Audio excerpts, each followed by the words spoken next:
none of the materials that we picked up weighed anything. It looked like it was weightless. You couldn't feel that you had anything in your hands. I found one piece of metal, what looked like metal anyway.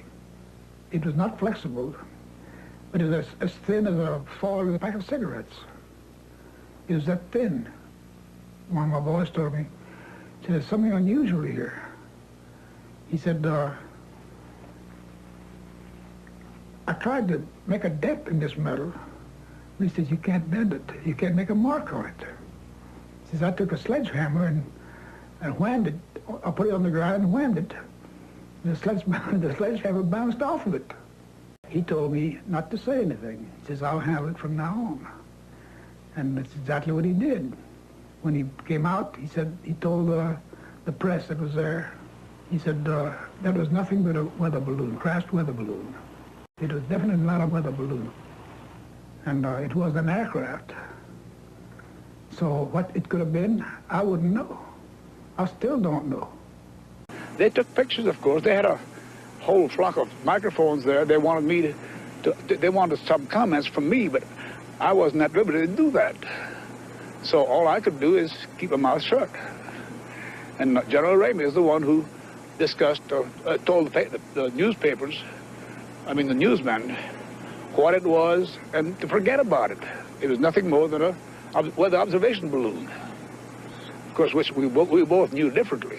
We left Roswell perhaps around 3:30 or 4 o'clock in the afternoon. The following morning we went out to the site where the crash was. And what I saw, I couldn't believe there was so much of it. It was scattered over such a vast area. So we proceeded to pick up as much of the debris as we could, loaded in a wagon. We filled that up. It took us a good part of the day to do that, because there were such small fragments that we had to do a lot of picking. We found a piece of metal about a 1.5 to 2 feet wide and about 2 or 3 feet long. Felt like you had nothing in your hands. It wasn't any thicker than the foil out of a pack of cigarettes. But the thing about that got me is that you couldn't even bend it, you couldn't dent it. Even with a sledgehammer would bounce off of it. So I knew that I had never seen anything like that before. And as of now, I don't know what it was. It was not anything from this earth that I'm quite sure of.